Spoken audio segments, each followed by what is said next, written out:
All right. Hello, welcome to Multiplay. This is the podcast, the new version. It's Multiplay 2.0, I guess you would say. Hey, Luke. Yeah, I think at least 1.5. 1.5, yeah, it's in beta. So this is cool because we haven't actually caught up in person even for so long, and it's just looking at you now. I'm like, man, you're such a beautiful human being. I wish we were in person right now. Stop it. It's been a long time, man. COVID. Yeah. It put a bit of a break on everything, didn't it? So to bring everyone up to speed, we started doing a podcast a little while ago. And then life got in the way. Two things in life. COVID happened, and that sort of put a kibosh on pretty much everything because we were recording in the radio station studios that I work at. Yeah. And the other thing that happened is we both became dads. You are double dad. I double dad. I'm single dad. Yeah. And well, you're not a single dad. No, I'm not. It sounds terrible when you say it like that. It doesn't sound terrible. Don't put it like that. Poor Jazz. I am dad of one child. You are dad of two children. Yeah. And that really does. And before I would have thought, nah, no way. But it really does put the brakes on a lot of things that you do personally, like play video games and watch movies and things like that. And yeah, man. I remember you saying to me, a long time ago, make sure you get a Switch. You're going to need a Switch. Yeah, that's right. Oh, man. When my first was born, I was just like, because you're up so late all the time. You're up all night and you're just cradling them. And the Switch kind of just fits perfectly. You've got the baby here and the Switch here. Yeah. So, well, there's that period where they just want to sleep on you, right? Oh, yeah, and sleep on you. Perfect. Man, like apart from your phone, it's the only real gaming experience you can have at that period, isn't it? The Witcher version on Switch saved my life. I've been so tempted so many times to get one, and they keep like coming on special every year, 6 or 12 months, and then I'm like, I do love the kind of handheld gaming thing. The last one I had was a Vita and stuff, and I loved my Vita, but yeah, it gets to the point where like I'm not that into Nintendo games. Yeah, so and I think that's the only thing that holds me back. Yeah, I think I can agree with you there. Like at the moment, I'm a bit disenfranchised with my Nintendo Switch. When I first got it, and no disrespect to the system, when I first got it, I loved it so much, and I played it to death. And I played Mario Kart, and I played Zelda Breath of the Wild, and I played Mario Odyssey, and all those. Mm-hmm. But then suddenly the new games dried up, and then all they started doing was just releasing old shit. And it was like, oh my God, this is just like Witcher. That came along, and I was like, this is great because I hadn't played Witcher all the way through before. And so it gave me a good opportunity to really get into that. But everything else is just, and I love these old games, but I loved these old games. Yeah, man. And when I go back and play them now, it's just like, Yeah, there's a point to where like, and it's not just Nintendo that's guilty of this, with everyone at the moment where, nostalgia is the thing, right? Yeah. I jump on Battle.net this week, and everyone I know is playing Diablo 2. It's like it's 1999 again. I know, right? But it is a remake, though. So it's like it is. They're not just chucking a new lick of paint on it. It is actually But it's the same game, warts and all. All the things that were wrong with it are still wrong with it. But I did see like there's a few more character classes. Is that right on it?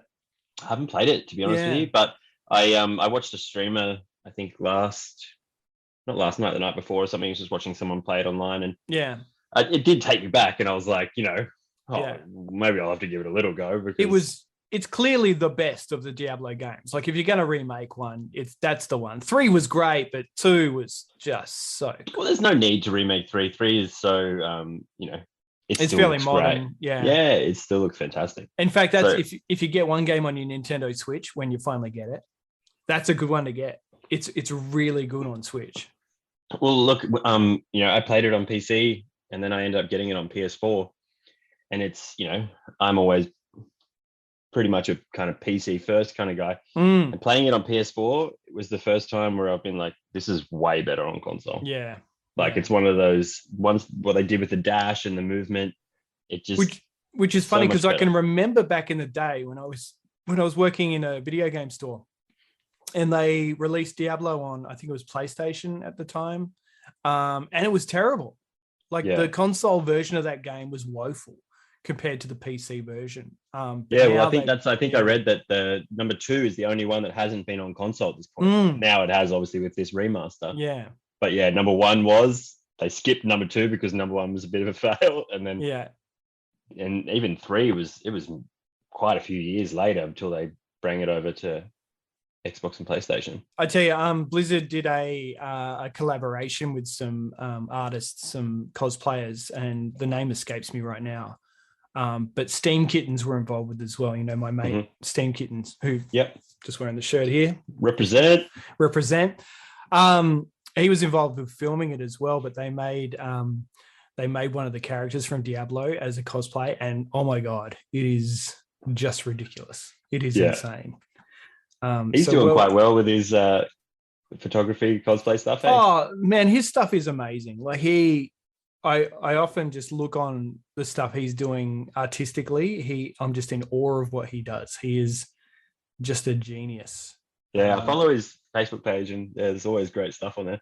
Yeah, so it's really, really cool. I would hope with there's probably, the number of conventions has definitely reduced over the last 18 months. So hopefully that kind of picks up again soon. Yeah. So they teamed with I'm just checking it now, the Hench and Scrap Foundry, teamed with Steam Kittens, and they did the cosplay for Tyrell. Oh yeah, Tyrell. Yeah. Looks amazing. Looks insane. We'll chuck it up online so you can check it out if you want. Yeah, cool. I want to hear about your PC. You've been building a PC. Yeah, I did. So you're Henry Cavilling this stuff. Henry Cavilling, yeah. It's something that I've been wanting to do for a while because it's been a bit of a gap between upgrades, and so I started looking into it maybe 12 months or 18. No, probably 12 months ago. It was before the craziness of the PC part in demand and inflation and all that kind of stuff. So it's just been crazy, and so I kind of held off for a long time because of that. So I've just been waiting for the prices to kind of come back to normal, and they have on pretty much everything apart from GPUs. So finally pulled the trigger and built a new rig, and so what's in it? It's going so good. So I got a AMD 5600X. Got some nice quick RAM in it, 3600. I've got 1 terabyte of NVMe storage, so just kind of a decent motherboard, just enough to put it all together, and then bought a nice looking case. I'd always cheap on the case in the past. Yeah, that's the thing. I actually should send you a picture of mine here. I got okay components when I put it together, but the case is cheap. It's no RGB. Yeah, and that's what I've always done. I've always just gone, spend all the money on the parts and cheap out on the case. And this one I went kind of like a bit better case with awesome airflow, big glass panel, can pull it all apart to cable manage the heck out of it so it looks all schmick. Yeah. So it's the first time I've ever had RGB. I'm not a big RGB guy. Yeah. My cable management's atrocious as well. That's why I like to hide it inside the case. Well, that's the thing, right? This case, you can pull it all apart and just hide it all behind. So you can't see anything. It's just nice.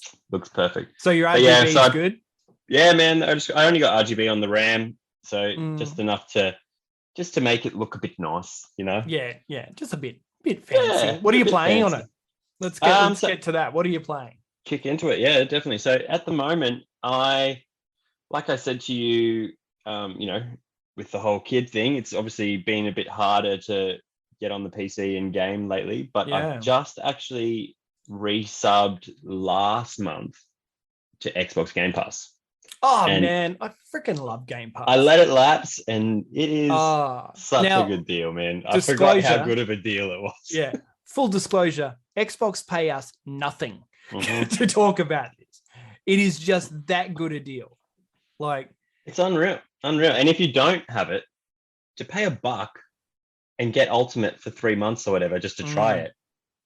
Like, if you don't continue on after 3 months for $1, you're crazy. So it's so good, even on console at the moment. It's got EA Play as well. And it's on PC too. So I haven't looked it up, but someone mentioned to me that, because I always buy every Battlefield game, right? So I'm hanging out for Battlefield to come out in November. And someone said to me, "Oh, well, you don't need it. It'll be on Game Pass under EA Play." And I was like, it might not be, no, because EA Play is like the older light. Stuff, is it? It's the light version. And if you get EA Play Pro or whatever it is on Origin, it's Origin, right? Yeah, Origin on PC, yeah. So if you get the Pro version, that's when you get the new stuff. Right. So I thought that would be too good of a deal, man. I was like, that is unreal. But... So even like the sports games, like FIFA 21, I'm playing at the moment, but FIFA 22 will come out. That won't go to Game Pass. That'll go to Pro, and you buy it, and you get a discount if you've got Game Pass. Right. But, I don't think that's going to come straight to Game Pass though. Yeah, I'll probably still end up buying that then. But at the moment, man, like I resubbed to it, and there's a couple of games that mainly I resubbed because I'm waiting for Age of Empires 4 and Halo. Yeah. But for now, I've just been playing Hades. Have you played Hades? Oh, yeah, man. What a surprise game that is. So good. So I checked it out. I think a lot of the gaming websites and that gave it 10 out of 10. And I remember last year it was like Game of the Year from a few places. Yeah. And it's been on my radar, but I just never picked it up. It's probably nothing against it, but it's probably not something I'd go and buy. But then on Game Pass, you're like, why not? I'll just install it. Yeah. And it's like stellar. Like, I tell you what, I don't think it's 10 out of 10, and I don't think it's Game of the Year, but it's fun. Look, it's definitely fun. And look, maybe it's not Game of the Year, but it's just, it does what it does well. It doesn't try to, it doesn't try to do everything, but it's just super fun. Even when you die, you go back, you're like, all right, cool. I'll get another weapon and I'll try this. And, you feel like you're making progress. It's like, I'm not a big roguelike kind of guy. Yeah. But it seems like, when you do die and you go back to the start, you've felt like you've made progress. Yeah. And you're always kind of chipping away and getting better and learning new moves and that kind of stuff and trying out new stuff. I think that, look, I'm not super far into it, maybe a couple of hours or something, but it's super fun. Super fun. Yeah. Looks really nice. Yeah. Yeah. So, but apart from that, I've been playing that and Humankind. Oh, wow. Okay. So that's when did that come out? That came out like a few years ago? Maybe. No, it's only recent, a few weeks back. So it's made by the studio that make Avalanche, or I think the name's Avalanche, or they make the Endless Space and Endless Legend games. So they make all those kind of like 4X, similar to Civilization kind of games. Right. I'm thinking of something else. Yes, I know. So I played a lot of Civilization, so I thought, I'll give it a go. It's quite different. It's they've definitely taken that whole thing and tweaked it a little bit. There's kind of cool things where, like, in Civilization, if you choose the Americans or the English, you play them the whole time, right? Dude, it's published by Sega. Yeah. Insane. But Sega. Who's the dev? Is it Avalanche? Yeah, I think so. Amplitude. Avalanche. Yeah. But and it's just a bit of a twist on the kind of whole, Civilization management thing. It's super nerdy, all the stats and all that kind of stuff. So I'm like very early into it at the moment. But I can see that you could fall into it pretty deep. I got a mate onto it, and he's kind of fallen down the rabbit hole and played quite a bit more than me now already. So, but it's good fun. You can kind of start as a Civilization, and then as you go through the ages, when you hit the kind of ancient age, you can choose to be like Egyptian or Sumerian and that kind of stuff. And then when you hit another age, you can choose to be like American or English, or as you come into the ages, your civilizations change that you can choose. So you don't have to just stick with English the whole game. Yeah. You can kind of change it along the way. Where does it start and where does it end? So I haven't got to the end yet, but I'm assuming that it goes to kind of like near future. But it starts in like Neolithic nomadic tribes. Yeah. You've got no city. You're just moving around, killing elephants and stuff. Yeah. And then you kind of settle down and build your city, and then it's all about micromanaging that city. And sorry, I'm laughing at your very gangster. We're killing elephants and stuff. Yeah, man. Killing elephants are the good stuff. It's mostly deers for me. So good. But so apart from that, those sorts of games take all your time. That's the thing. Take a bit of time. Those. Yeah. And then whenever I've got they're very, solo games now. I haven't really been playing a lot of multiplayer like I used to. But one thing whenever I have people over now, I pull out the Quest, man. We haven't even had a chance to talk about the Quest since we've. Dude, I really wanted to. Yeah, actually, that's something I really wanted to bring up because I think when I got my Quest 2, of course, if you don't know what that is, it's the Oculus Quest 2 from Facebook, the VR machine, which they've just released a new version of, which has got a bigger hard drive in it. Yeah. I think I played it. Comfortable face. Yeah. Cushion. I played it hardcore for a while, and then sort of it just died off for a bit. But recently, I jumped back on. I'm back in. I'm back in. I'm playing Half-Life Alyx. Oh, dude, it's unreal. Which is the most immersive game I've ever played.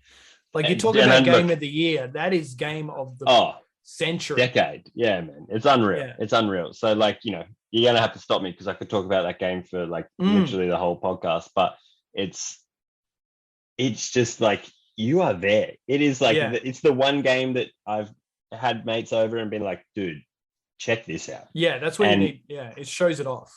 It shows it off amazingly. Yeah. And one thing that I did when I upgraded the new rig was I bought a new Wi-Fi 6 router. Yeah. Now I've moved the cars out of the garage. Yeah. I make the garage the whole play area, so I can walk around and not have to worry about banging into things like in this tiny room. Dude, we moved house and we've got more room now. Like there's and so we've got a kids play area, and when they go to bed, that's my VR room now, and it's so good. Like being able to actually walk from one side of the room to the other makes having a bit of room. It's just it helps with that immersion so much, and you don't need a bloody warehouse or whatever. But like I said, just my garage is enough, and you can walk around, interact with things, not worry about hitting a wall. And so are you still using virtual desktop, or have you moved on to the No, look, I tried both, and something about virtual desktop, I just like it. It just seems a little bit crisper. That's so funny because I've gone the other way. Yeah, because with the upgrade, with the AirLink or whatever. With the firmware upgrade, you got that new AirLink, and that is for me, in my setup here, feels so much more stable and faster to as long as you're getting that decent frame rate and if your PC can push out the frames, which yours can and mine can, then as long as you got a decent connection there, dude, it is a mind-blowing game. I can just wander around and do nothing. Yeah. And just search through trash and you pick up cans and throw them. It's just, and just throwing stuff in your backpack, and then it sounds so dumb when you say it like that, but when you're actually in there and you're VRing out, man, it's insane. So I played that. I played Vader. VR game that I've ever played. Yeah, Vader's fantastic. Oh yeah, definitely. I'm just on episode 2 of that. And of course you and I play. We did play. We've got to play again soon. Star Trek Bridge Crew, which was so much fun. Yes. So I just actually played that the other night with a mate because he's just got it. So I'm walking through it, and it reminded me, man, about how when we had that crew that night, and it was it's essentially the way I said it to my mate when I got it for him for his birthday. I was like, because I played D&D with him. I was like, dude, it's essentially role-playing, but Star Trek in a VR headset. Because you fall into that role so quickly about, what do I do next, Captain? All right, Ensign, do this, and, put the shields up and do this. And it's you're role-playing Star Trek in VR. It's just so cool. Because that night we were playing and it made me a Vulcan. And I was like, oh man. So I just started acting like a Vulcan. Exactly. And it was you like, start doing all the lingo and you're like, you know, you're doing all the references. Yeah. It's just so much fun, man. And I do love that it's like, it's classic Star Trek. Like it's TV show Star Trek as opposed to current movie Star Trek. So it's got that pacing of the classic series as opposed to, you know, full on. Yeah. It's not crazy action. It's, you know, yeah, like, you know, the first few minutes or, you know, first while of every mission is just rocking up and scanning stuff, really, like scanning anomalies, which like checking stuff out. If this was a game just on your console, would be kind of like boring. But because it's in VR, it's just so great. Have you watched any movies in VR? As in like proper VR movies? No, as in but also going and sitting in a cinema in VR and watching a whole movie. I haven't watched a whole movie, no, but I've watched like short trailers and stuff, you know, on that big screen in there and stuff. You can sit in and like, you know, you got tomatoes to throw and popcorn and all this kind of stuff. It's just weird when you look over and someone's sitting next to you looking at you. Yeah. So I sat there like one night, I was fully intended just to go in and test it. I was like, I'm just going to go watch this. And I ended up started watching the latest Kevin Smith movie, the Jay and Silent Bob. Oh yeah, reboot. Reboot. And I started watching that and I was like, okay, I'm just going to sit here and watch a little bit of this in VR. And next thing I know, the movie's over. And I've watched the whole thing in VR. My head is sweating like a bastard. I was going to say, look, I don't know if it's the greatest way to watch a movie, but I think it's cool. It's a cool gimmick. And, you know, even like, look, you know, we've come in at Gen, you know, 1.8. You wait. I keep telling, you know, all our friends, like all our kids, that's just going to be, school is going to be in the headset, man. Yeah. It's going to be, you know, all right, we're going to Paris for French today, and you'll be sitting in a cafe learning French in Paris, and it'll be full on lifelike. One of the best experiences I had was actually in the, I don't know if you've done it, the Chernobyl experience, where you are walking through Chernobyl and you've got this guy who just pops up every now and again and explains the scene to you and what happened here. And he tells the story of the destruction and everything around there. It is insane. It is so good. And you learn so much. Like, it is so educational. I took my headset, dude, I take it everywhere now. Like it's a perfect size, right? It fits in your backpack pretty well. Yeah. So I took it down to Sydney when I went down to Sydney in June to see my grandparents. And so, you know, they hadn't been going out a lot. Obviously, COVID, they're in their late 80s. And so my pop has always wanted to go to the Vatican, always, his whole life. So I was like, sweet pop, let's do a Vatican tour in VR. And he was like blown away. Like, did the Vatican tour. And then I was like, oh, what do you want to do next? There's one that's a tour of Everest. Do you want to do an Everest climb? He's like, yeah, definitely. I put this thing on him, man. And I think the Everest video goes for maybe 15 minutes or something, right? But yeah, he's getting on. So I said, oh, you had enough, pop. No, leave me in. I couldn't get the thing off him. You know, he was just loving it. It's so great, isn't it? I just love that. And showing someone else VR for the first time feels amazing. Like it's really it's powerful unreal experience. And they get it, man, straight away. Yeah. You know, because someone, you know, like I know my folks, for example, they don't get it. But then when I brought them around and I mapped out the garage and I was like, here, try this. They're like, oh, right. Okay. Yeah. Now I get it. And they haven't even played the game. They only played the intro games, you know? Like the little Oculus intro games. Yeah. Mum's playing with the robot. And yeah, the one I tend to show everyone is the plank. Oh, yeah. You don't just like to scare the shit out of people. I love that. It's so good. I put my dad in that. He got to the top. The door's open. He goes, nah. I love getting people to the top and then you film them with your phone while they're doing it and their legs are shaking and they're like just sort of edging forward. But this is the thing, right? You know, we're at, we're at like Half-Life 1 or Halo 1 in graphics, right? And we're going, this is amazing. This is so lifelike. It makes your knees wobble. You imagine 10 years or 20 years from today, what the Oculus Quest 8 is going to be like. Yeah. It's going to be full on lifelike. Yeah. A good example of that actually is just added to Game Pass, I think, is Quake, the original Quake. Yeah. And I was playing it the other night. I chucked it on. I was like, oh man, I used to look at this and think, my God, how realistic does this look? So because I did the exact same thing, you and me quite alike. I was like, saw it. I was like, definitely installing that. I did 1, 2, and 3, installed all 3 of them. Yeah. And I was playing through 1, and definitely it's aged, right? When you're shooting bullets at someone, they're little cubes. They're little triangles. And little triangles. And so I was like, it's definitely aged. But they've remastered it, and it's upscaled, and it looks... Dude, I played that for like an hour and a half. Yeah, I did too. Yeah. It's still so much fun. Yeah, it's so quick too. I forgot how quick it was.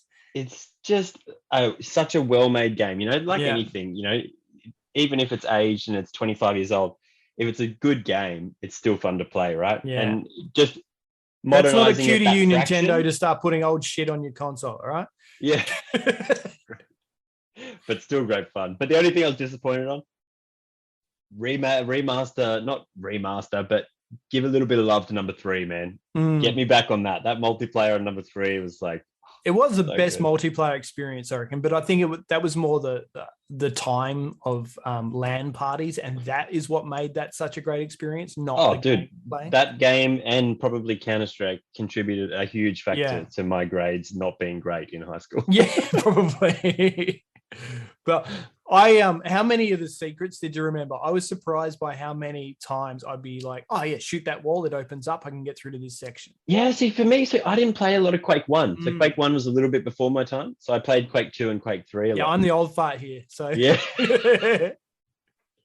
So I hadn't played it through, I might have played it once at a friend's house or something, but it's not like when I play Wolfenstein or something, those secrets are burned in my brain. Same with the Doom 1 and Doom 2.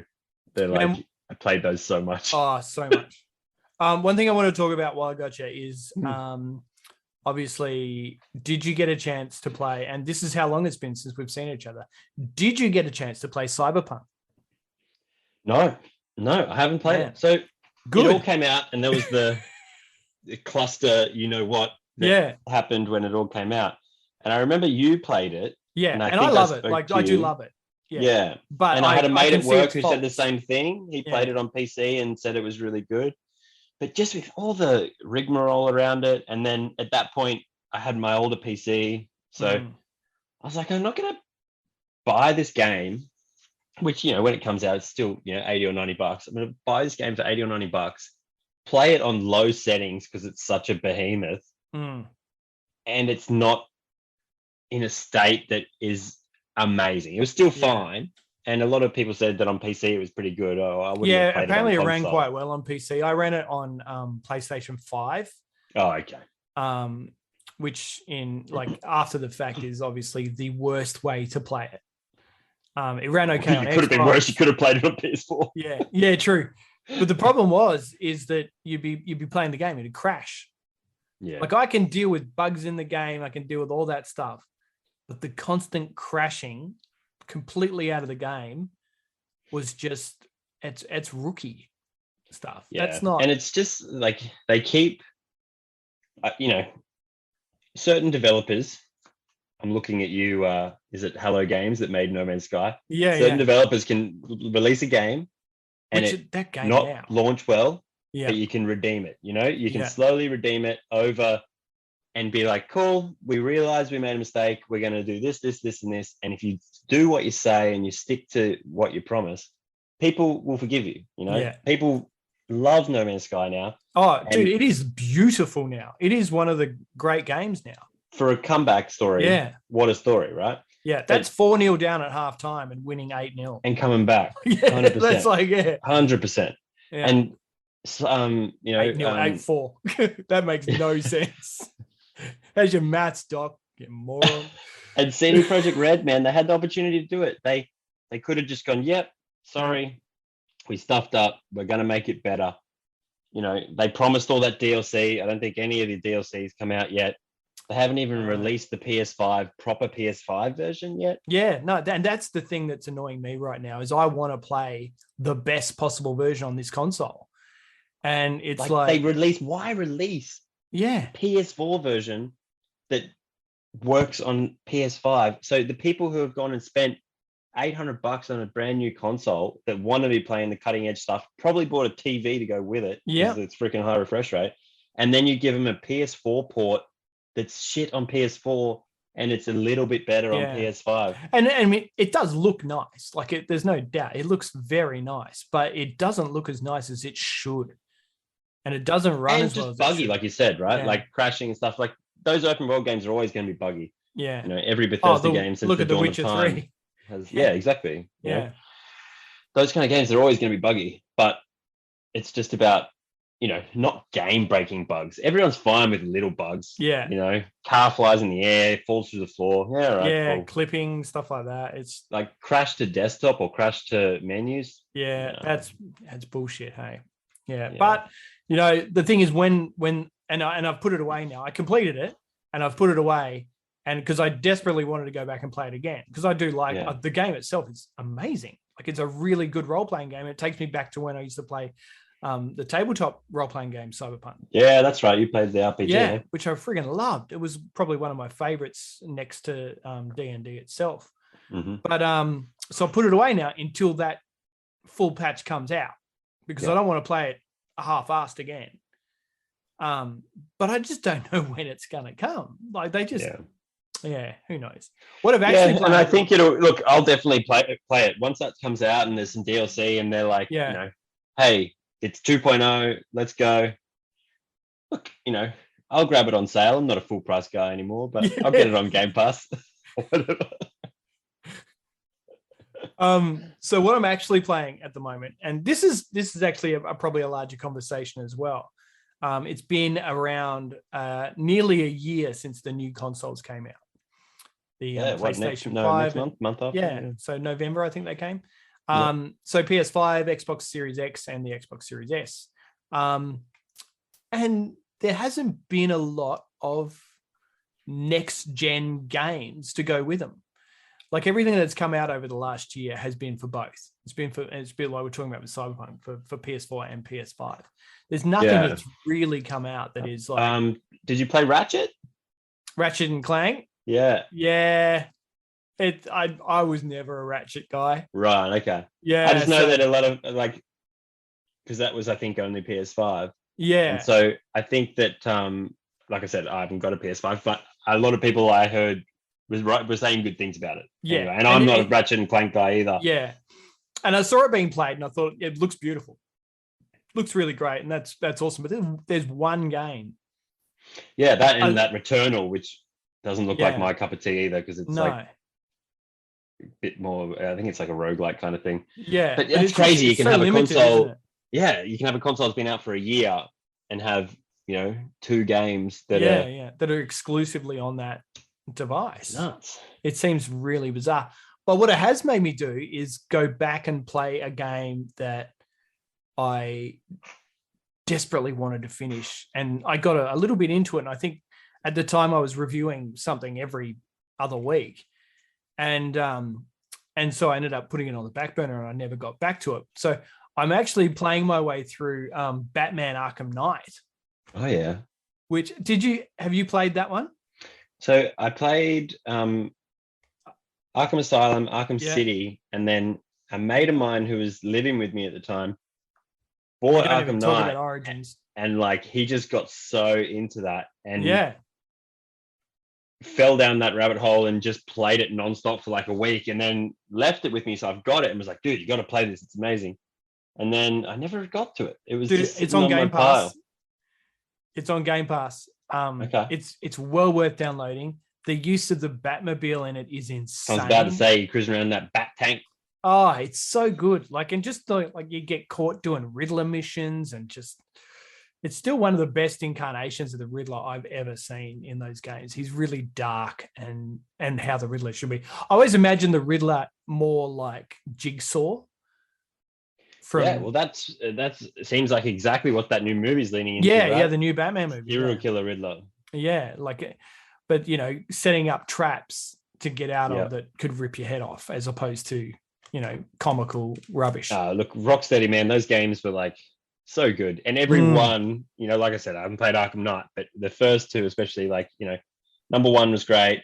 Number two just made it bigger, better. Yeah, every kind of one they improved. And then now what are they doing? They're doing a Suicide Squad game. Suicide Squad and a Gotham Knights game. Right. So Nightwing and Robin and Batgirl and Red Hood. Oh yeah. Okay. Yeah, which I'm really looking forward to that, because Nightwing is probably one of my favorite characters ever. Yeah. But yeah, Suicide Squad should be good too. That looks really cool. Yeah, Suicide Squad are the flavor of the month at the moment, so you want to get it out soon. How funny, considering like after that first movie, everyone was ready just to wipe them out. Yeah. What a comeback story there as well. That's the movie comeback story. That's the No Man's Sky of movies. It really is. I haven't seen it yet. Have you seen it? Yeah. I watched it. I was all like, James Gunn is, he's a master. So I think that's the difference between one kid and two kids. Yeah, more movie time. Yeah, dude, it's great. And look, it's in the trailer, but just seeing a real life version of Starro is freaking hilarious. Like, that's so funny. Good. Well, that takes us on to what are you watching?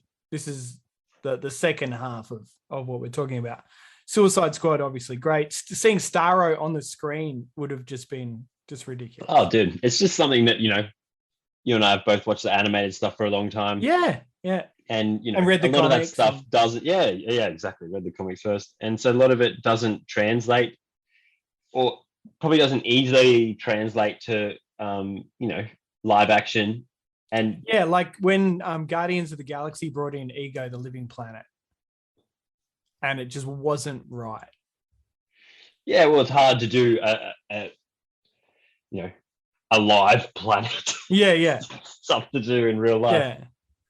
But like, I don't know, they managed to ground it really well with like kind of, science experiment on this alien and da-da-da-da-da. Like it's very well done, and treat it serious, but have it also be funny. Yeah. It's really good, man. And like the characters are great. I think that it's a very good premise to have cool. Everyone's expendable. Anyone can die at any point, and they set that up from like minute one. Cool. Here's what we're doing. Anyone can go. No spoilers, by the way. No. Yeah. Wouldn't do it. But no, it was really good. Yeah, I liked it. Look, whether or not he comes back for another one, apparently, I heard Warner Brothers are trying to get him to do another movie, another DC movie. So after Guardians 3, I'd love to see him tackle one of the Trinity. Yeah, I think Superman would be amazing in his hands. Yeah, I think you're right too. And look, I think that after Zach's gone now, I don't think they really know what to do with Superman. Look, you're the Superman guy, you know better than me. But oh man, I think that the thing I like about what he does is he takes these characters and he puts them in their original costumes and their original settings, but still gives them this grounded sort of modernizes them, grounds them, but also is really loyal to the essence of those characters, right? Yeah, which not a lot of them can get away with. Like, you can go too far into, it's a balancing act, right? You can go too far in modernizing, and then you can go too traditional. Yeah. So exactly. So he's just balances it so well. Like, I'm looking forward to the new Batman movie. I think that'll be really cool. Look, I've only watched those first two trailers, and I've seen enough now. I don't want to see any more. But like we said with the Riddler thing, right? Like going that kind of super dark serial killer kind of angle is awesome. Penguin looks as good as Danny DeVito. Yeah. And did you hear that the news this week is that they're going to create a Penguin prequel series on HBO Max? Right. Yeah. Wow, they're really doing that, aren't they? With the whole Peacemaker thing as well for Suicide Squad, and now a Penguin series. Yeah, and apparently they're not remaking, but they're making a Supergirl show on HBO. Yeah, Batgirl. Supergirl is in development apparently at HBO. I know Batgirl is. I'm sure I read Supergirl. Fact check that for me. Yeah, I'm gonna have to. Like, oh my god. Because I know you love the Supergirl show, so I do love that Supergirl show. Like, and well, no, I don't love it. I like it. What I do like is it's got super in the name, so you're gonna watch it. Yeah, that's true. And I do love Superman and Lois is my guilty pleasure. I've only watched like the first 3 or 4. Oh, but dude, that first episode, great. Oh, great. It's like a movie. It was like, this is what the Superman movie should be like. Yeah, and at first I was like, oh man, like kids. Why bring kids into it? And then I'm like, oh, yeah. And then I was like, no, look, it works. It does work. I'll tell you, I'm watching at the moment, and you'll appreciate this. I don't know if you've seen it yet. Y: The Last Man. Yeah, man. Yeah, I haven't watched episode 4, but I've watched the first 4 and not 5. I think they came out yesterday. I watched the first 2, and I just love the comics, dude. I think I'm so glad you mentioned this. This was in my head to mention. I completely blanked. Man, I think those comics are hands down. Like, and I'm a massive Superman fan, massive, and I'll probably put that above every comic, including Y: The Last Man. But it's the best comic I've ever read. Y: The Last Man.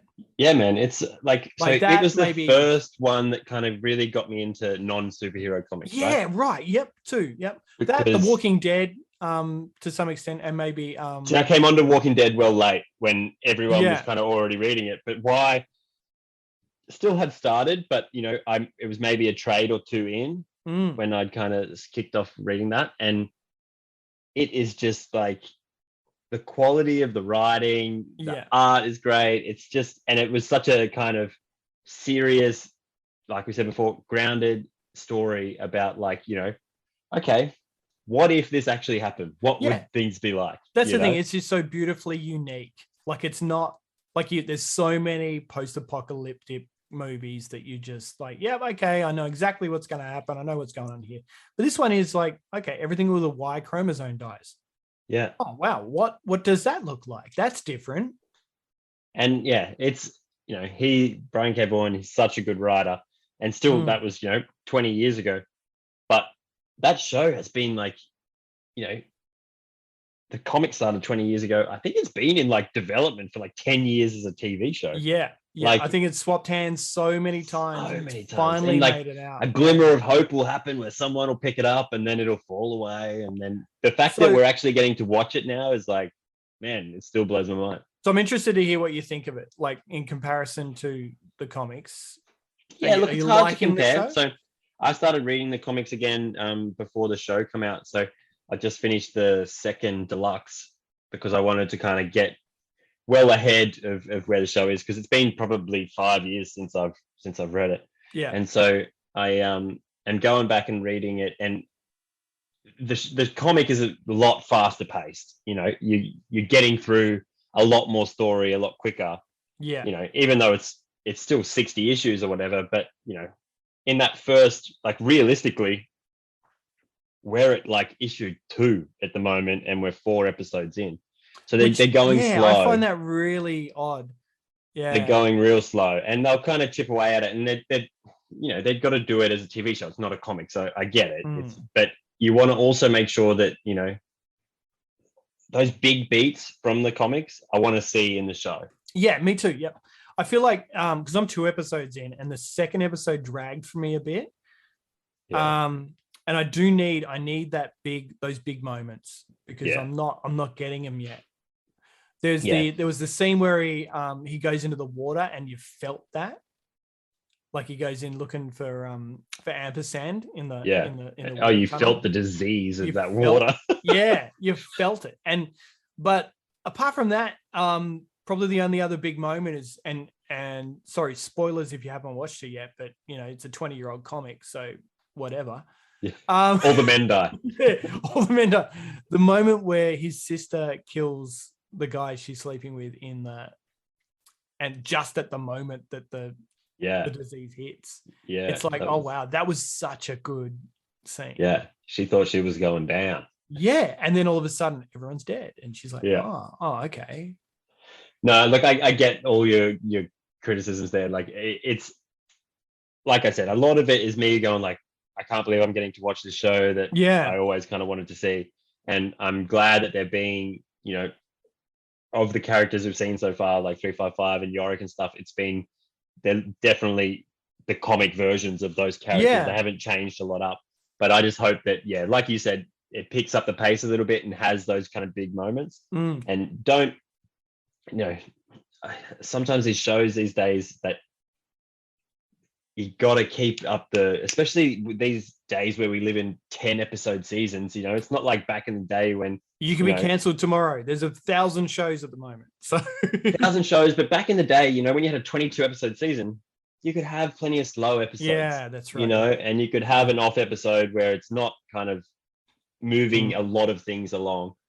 Yeah. But now it's like, you got 10 episodes, man. You got to make the most of every. It's sort of like that UK model, like how they do it. Like a lot of the shows in the UK have 8 episodes, but they're all 8 great sometimes. Episodes. Yeah. Like if you watch the Idris Elba show, Luther, like that's like an 8 episode or 6 episode season.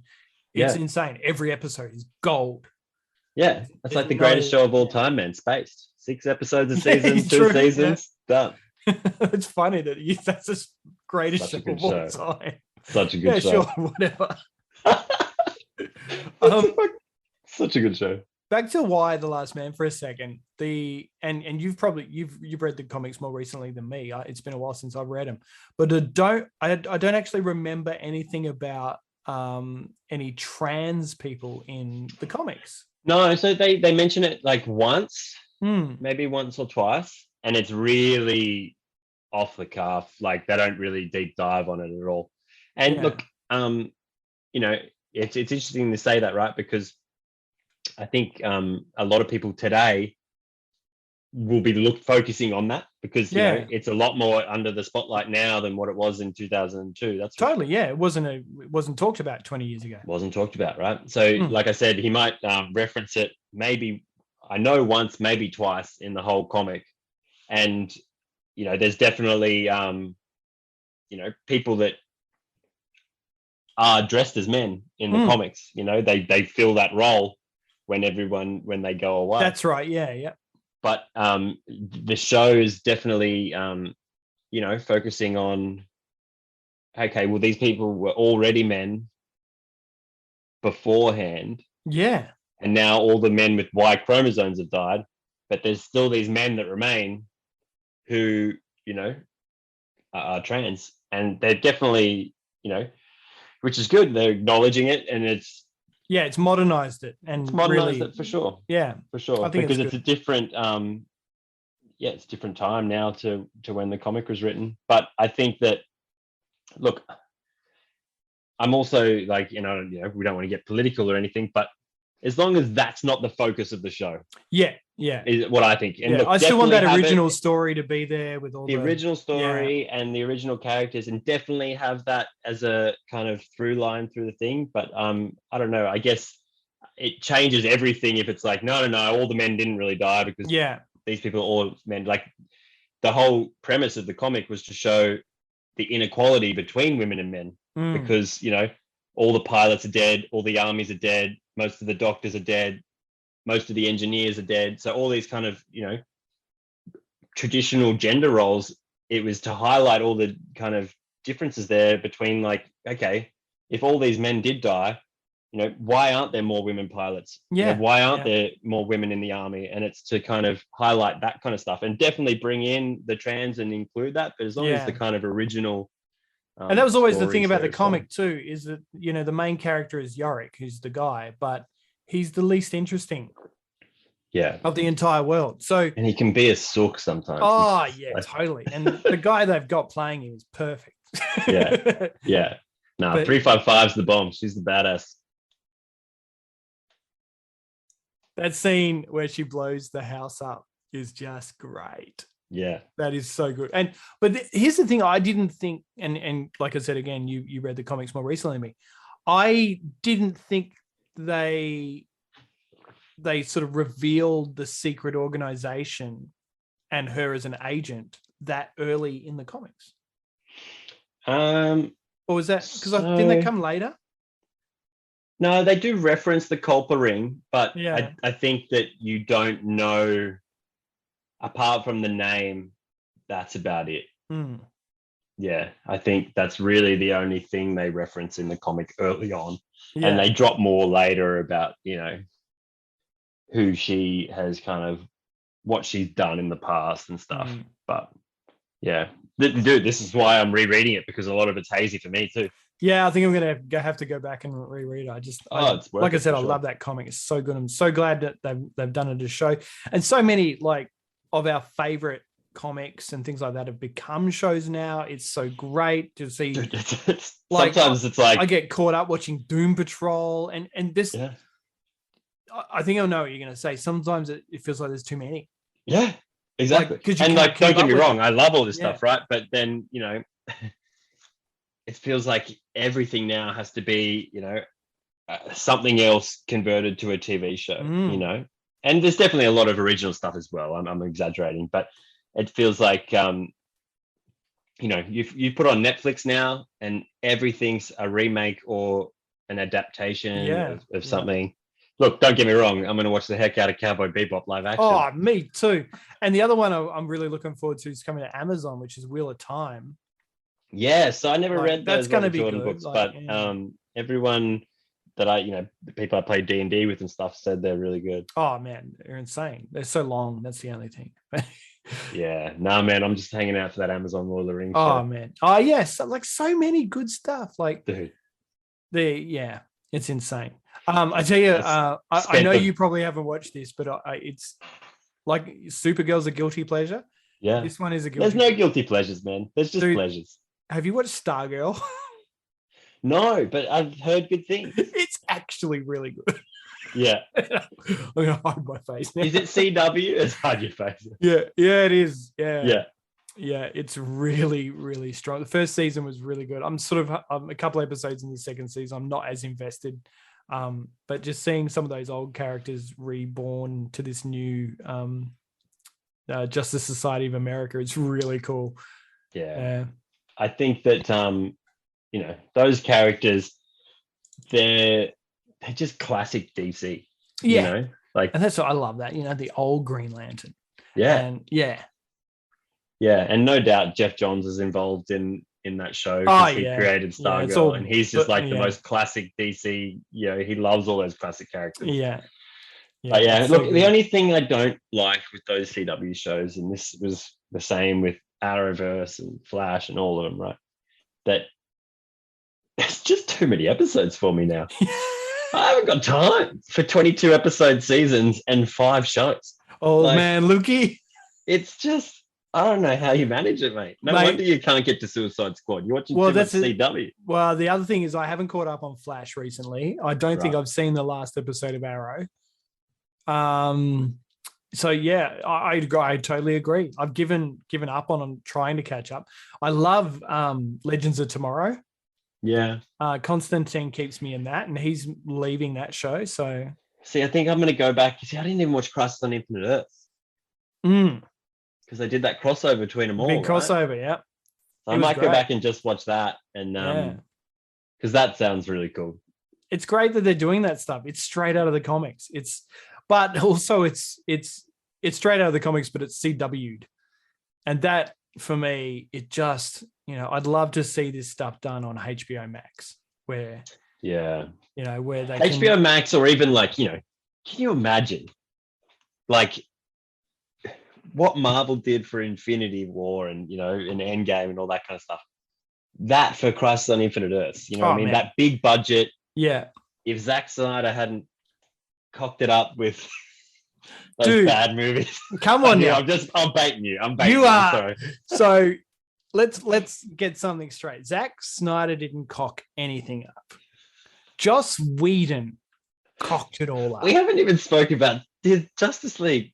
Jeez. Have you watched That's how long since we've chatted. How many times? How many times? Oh, this is going to be great.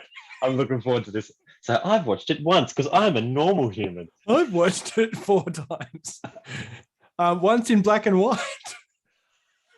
4 hours and 10 minutes, and you've watched it 4 times. You're hilarious. I just love it. It is, oh my God. It's head and shoulders above the it is this 2017. It really version. is. Yeah. And I highly recommend that if you are a comic aficionado like you are, you should go and watch it in black and white. Okay. It is. Because initially I was like, why have they done that? That's a dumb idea. Yeah. But it enhances it. Really? It really does. It is just, it's beautiful cinema. And that's what it is. The Marvel movies, I love them. I love them all. Yeah. But they're movies. And what Justice League is, it's cinema. It is The Godfather. You are hilarious. Martin Scorsese, he isn't even in his grave yet and he's turning over. Man, it is. That's what it is. It really is. It's an actual piece of cinema. It is beautifully shot. Yeah. Shot like a cinema movie. The thing that annoys me, is that that movie could not have been released at 4 hours. There's no way, he goes, oh, this is my original vision. Mate, then your original vision is completely unrealistic because he's a no filmmaker. studio was going to let him release that. No. So you can't go, that was my original vision of what I wanted to make. Mate, but his original vision was of 2 films. But no, but this was the setup for the second film. Yeah, they were going to, that's right. Darkseid was going to come next one. So, mate, I don't know who you got to write a script that is an hour and a half too long. Yeah. Like you either prepped really poorly for your movie or you were just throwing stuff against the wall and seeing what sticks. But it's a great film. That's the thing. Don't get me wrong. I enjoyed it. It's way too long. It shows those characters so much better than any other film has. It's just, look, I love debating this stuff with you. That movie made Aquaman cool. The problem with the movie. Yeah. No, sorry, not the problem. So the reason the movie looks good is because against that 2017 movie, that movie is terrible. Yeah. So anything looks good against that. You take you can take it. Yes, you can take. I'm trying to think of like a really terrible DC movie, and there's been a lot. But what about Superman? Superman 4? Yeah. Looks amazing against Justice League 2017. Quest for Peace. Quest for Peace. The Richard Pryor one, 3 looks better than 2017. I like that Justice movie. League. Of course you do. But anyway, that's what I'm saying. Like, I think you're right. It is better, but I think it's better because we're comparing it against a rubbish movie, which I do agree. I agree with that. And I really like Whedon, and people rip on Whedon and say, he's lost it. But Whedon is a great filmmaker. And I think he was left to clean up a mess there and not a mess of, a mess of, he's left with all these pieces and he's left with 3 hours of movie that he's trying to cut into 2. And then they're saying also make it funnier. So you got to reshoot half of it. Yeah. And it's such There's a probably mismatch. more studio notes that wrecked it. It's studio notes. It's him coming in halfway through and not. He's a great filmmaker. He's a terrible person, apparently. Yeah, apparently.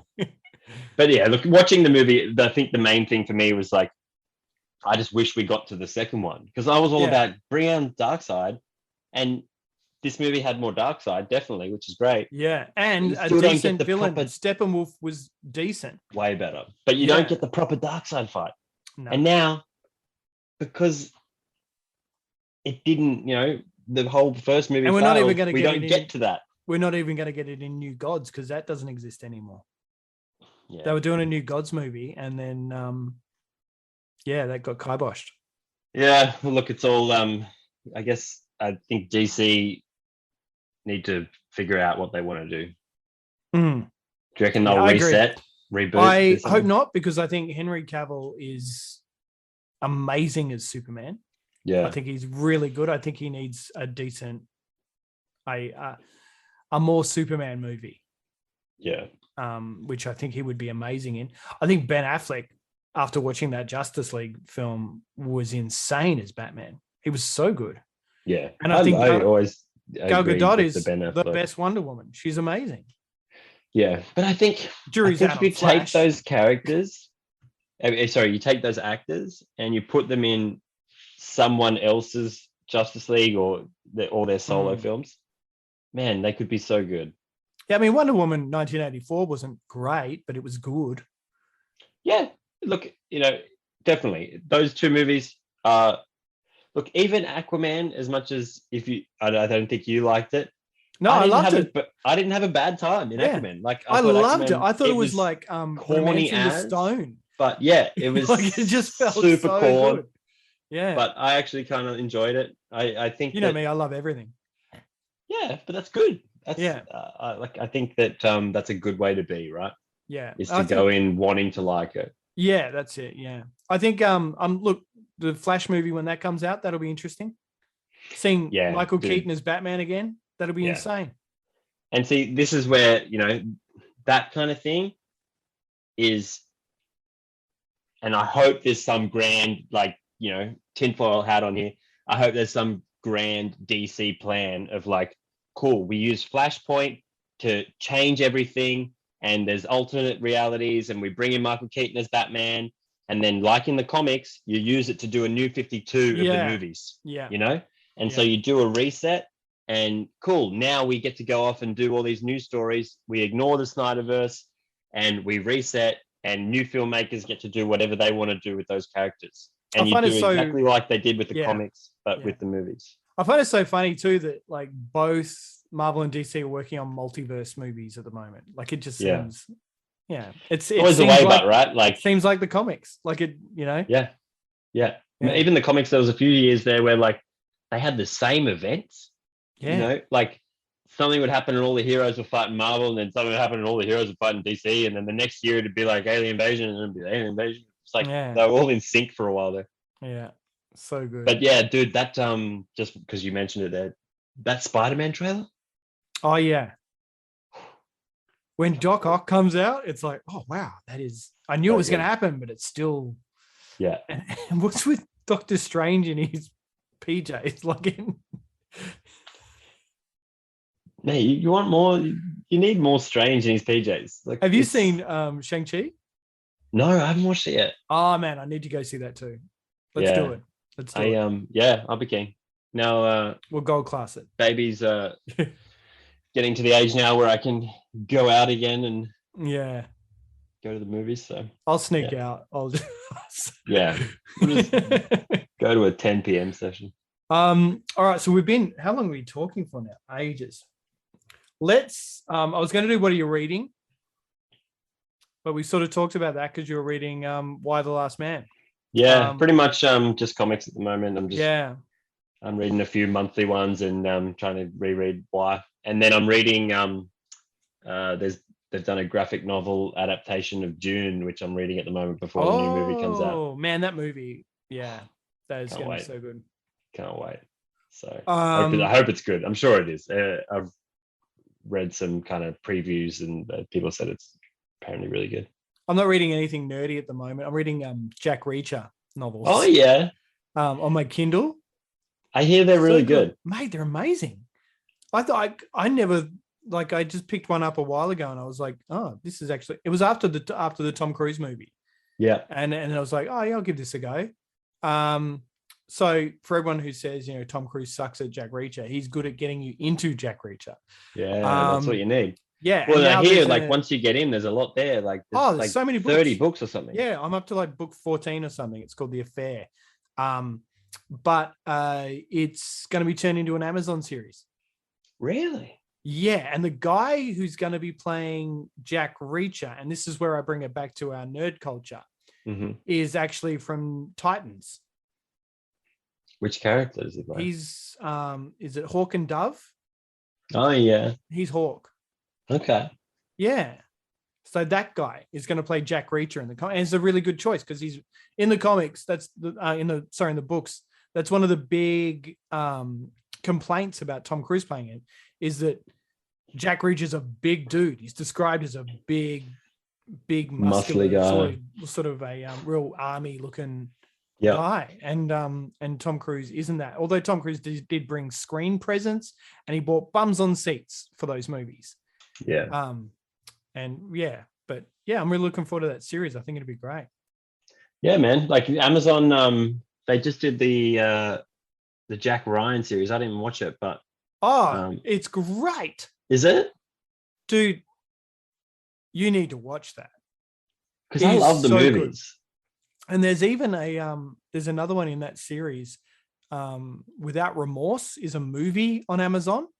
Okay. And it's got Michael B. Jordan in it. Mm-hmm. So that essentially like in the books, that ties into Jack Ryan. Mm-hmm. So essentially that could tie into the series of Jack Ryan. So you could have Michael B. Jordan and what's his name? The guy from The Office. John Krasinski. Yes. Who should, and let's put it out there, should be in the Fantastic Four. He should be Reed Richards. It's Reed Richards, you reckon? Oh, man. Okay. Hang on, I'm trying to picture it. They get him as Reed Richards. Yeah. They get his wife, Emily Blunt, as the Invisible Woman, Sue Storm. Okay. This is Who's Johnny?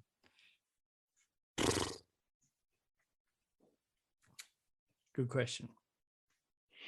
Who's Johnny? I don't know. Who's Johnny? I don't know. The thing you could go. The thing you can go anyone. It's CG. Yeah. Well, you do it CG. You have to do it CG, but you need someone with a deep voice. You get maybe like Vin Diesel to do like the thing. Yeah. Maybe the thing should be. Oh man, I had it. I hate that. It's gone. Yeah, it was there and now it's gone. Yeah, I hope we get some news about like Fantastic Four and we had the X-Men and all the kind of future Marvel stuff that's coming down the pipe. Yeah. Speaking of movies, let's get on to we'll probably have time for one news story. Yeah. This is probably the biggest news story. Nintendo had a Nintendo Direct a little while ago, short time ago now, last week. It was pretty rubbish. There wasn't a lot announced. There was probably a new Kirby game that looks good. But man, did you see the trailer for the Kirby game? No. It looks like The Last of Us Kirby. What? Yeah. It's like he goes to this forgotten world, they call it. And it's like this post-apocalyptic city. Really? Yeah, it looks bizarre. Oh, Kirby, you've changed. The big news from the thing was the cast was announced for the Mario movie. Mm-hmm. And so I didn't see the direct, but I did see the announcement on Twitter of who was playing Mario. And what did you think? I was like, look, I guess it doesn't seem too crazy to me. No, I guess not. Like it's animated for a start, so it's fine. Chris Pratt, he's a good actor. I'm sure he'll be a great voice actor. Is he Italian plumber, Japanese created? Can you even lean into the Italian plumber stereotype in 2021? I don't think you can. No, yeah. Which is probably why they went down the Chris Pratt path. Like, probably, yeah. He'll just be like a sort of a crazy Chris Pratt voice that'll fit with Mario quite well. No. I think the other casting. Will he do as good of a job as Bob Hoskins? Probably not. Probably not. I can see why they wouldn't have gone with Charles Martinet, who's been the voice of Mario in the games since the 90s, because I don't think you could watch a whole movie of "It's a me, Mario." I think I thought it would get annoying. Definitely. Yeah, but I think my favorite bit of casting, and everyone's talking about like Jack Black as Bowser. They're talking about Seth Rogen as Donkey Kong. It seems like these, like, I don't know, they're just like the most Let's get the highest actors. Yeah, I was going to say, it's like people got high and were like, who should be in the Mario movie? Yeah.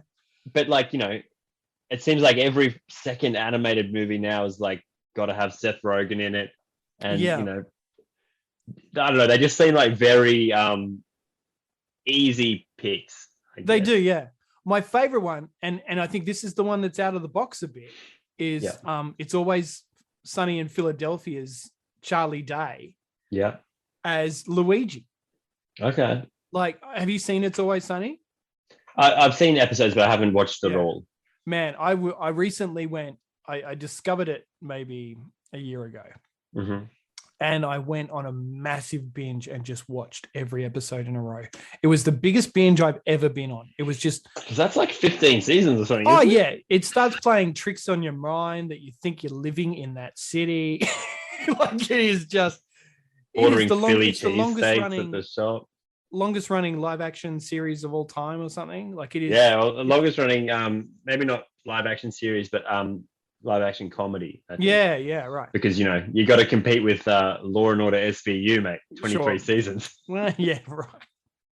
But yeah, insane. Like, it's so funny, and it gets funnier and funnier, and it's so great. And he is amazing in it. Like, but his voice is just this little. It's a husky, funny. It's perfect. It's going to be great for Luigi. I think it's a really good. So this movie, like, is Nintendo making it? It's been made by Illumination Entertainment. Now, they're the ones that did Despicable Me. Okay. Yeah.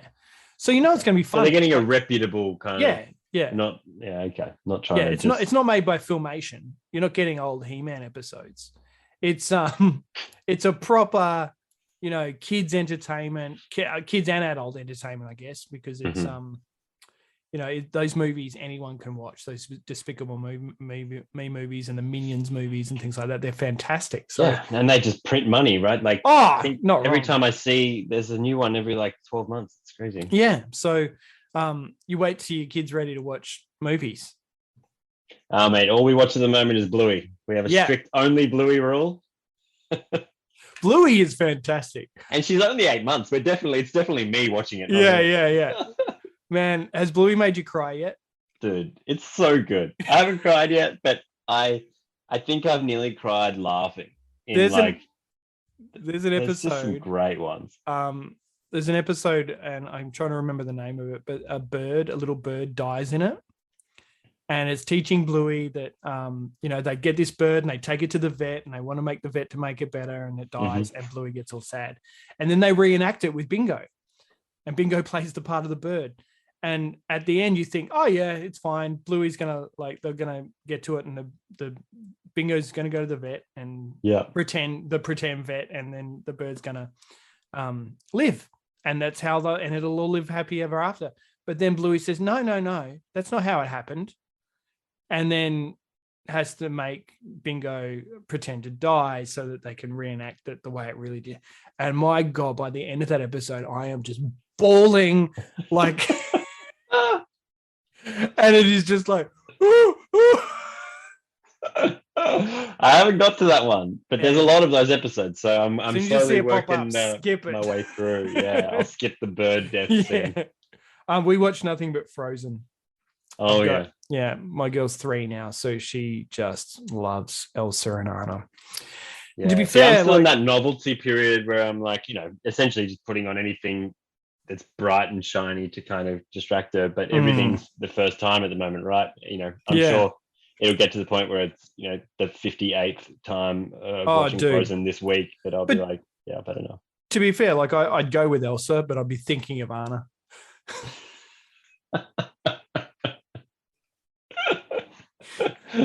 I had one other news thing I wanted to talk about, which you probably saw. What did you think of the screenshot of The Last of Us that they got posted, I think, yesterday or the day before? Yes, you're right. Actually, there's one more thing after this as well, but yes. HBO Last of Us show. This has like every recipe but not to even success that. Of awesome. Not even that. They've got the Mandalorian in it. And he looked legit too. He looks like proper. Looks exactly that like looked him. like Joel. Yeah. In fact, when I first saw that screenshot, I was like, they've just shown a screenshot of the game. I thought the exact same thing. Yeah. And because he was doing like, it was like a celebratory post, and I was like, oh yeah, pick from Last of Us 1 or 2. Nope. And it was funny too, because it came at a time when I'd totally forgotten they were even doing it. Like it just slipped my mind completely. I thought, this is the thing. What we were saying before, right? There's just so many announcements of comic book movies and video game movies and shows now that it's like you lose track. Yeah. But dude, mate, God, I hope that show's great. I'm sure it is. You shared something with me today, and we were talking about the CW before and how things get CW'd. They're remaking Babylon 5 at the CW. Yeah, Bab 5. At the CW. Yeah. I don't know. Look, it seems like the most un-CW show ever. You're right. It does. And I hope that they don't CW it. I don't think they will. I saw that JMS, J. Michael Straczynski, I think was the original creator. He's coming back and writing it. And this is the thing, when he originally wrote that show, and you've seen the original show, right? Mm-hmm. When he originally wrote that, he wrote it all of it. He had it all planned out. There was no like, moments where, we better take the story this way or that way. No, the whole thing was planned out completely. And I just can't see that happening at the CW. No.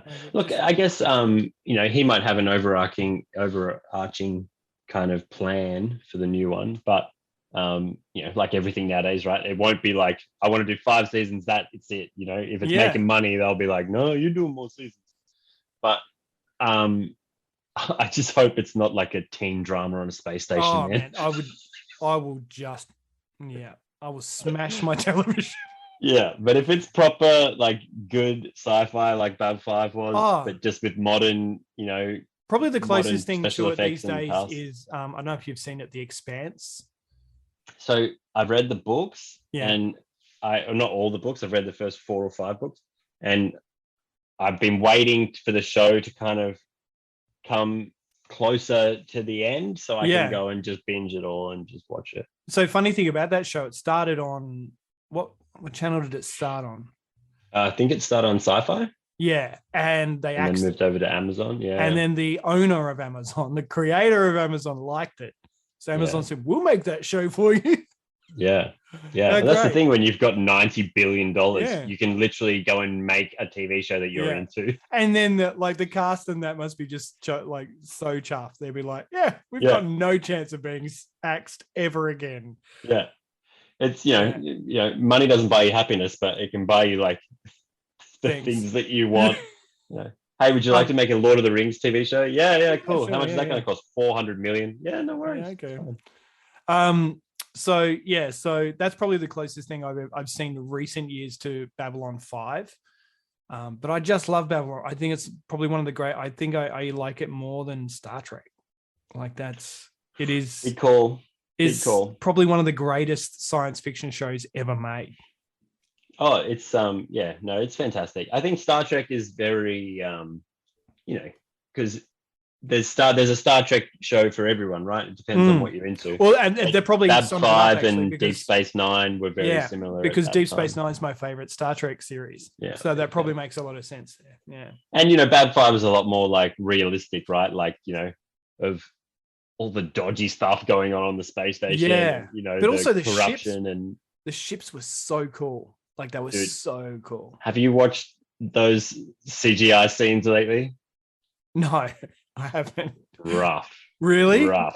Look, I think it was mid-90s when that show came out. Yeah. And that was cutting edge CGI when for TV anyway. I'm sure the movie stuff was a bit high quality. But now, you watch something like The Expanse, it's like a lot better. Yeah, it is a lot better. But it just doesn't have that same, I don't know. Maybe the new one will. Maybe it'll just be an updated version. It better be. CW, if you're watching this. Oh, I'm sure they are. Make it happen. Mr. CW, the owner. Leave it alone. But make it happen. Don't teen drama. Don't teen drama it. Do not Vampire Diaries this stuff. You're gonna, man. What's his name? The guy with the face. The guy with the face.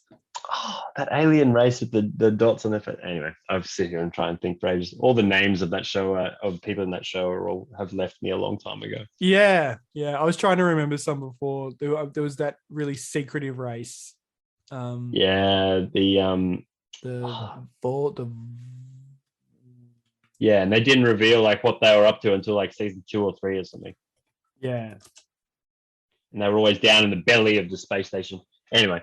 I'm gonna have to go and rewatch all this Fab Five stuff now. Man, I'm gonna. Oh man, and do you remember Garibaldi?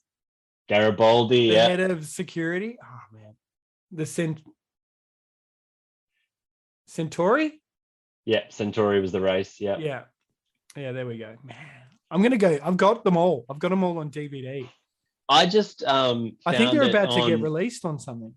I think it's on Amazon. Amazon, maybe, yeah. I think it's on Amazon. Okay. Yeah. Maybe it wasn't. No, I think I found something else on Amazon the other day. Oh, there's some really cool old like sci-fi shows on Amazon. Yeah, they've got Farscape's on there. Farscape. Yeah. They've got Andromeda, like all these kind of like just cool sci-fi shows at the time. Yeah, I started watching Farscape again on there, and it's so good. Yeah, man, classic. Yeah, all filmed in Australia. Yeah. So good. I was on VR the other night. And you can go to certain environments on Steam VR. Yeah. And one popped up and was like a T-Rex, and I went there and oh yeah, cool, T-Rex. And then I was like, oh, Farscape, and it was the bridge of Moira, so you could wander around the bridge. Are you kidding? Yeah, no, I'm not kidding. No. So good. Oh man, all right. We got to go. This is it. I'm gonna go set up my VR. Oh my god, you can walk around on the bridge of Moira? Yeah, it's not great quality. It's someone's made it, but it's fine. It's pretty cool. That is so good. I love VR. Back to VR again. Been awesome catching up with you again, man. Man, so good. Let's not have it be 18 months before the next one. We'll try to whip these out as often as possible. If you like it, subscribe. That means that we know that you're liking it, and then we will put them out more often. So do that. And of course, head to dokidarko.com for all your information.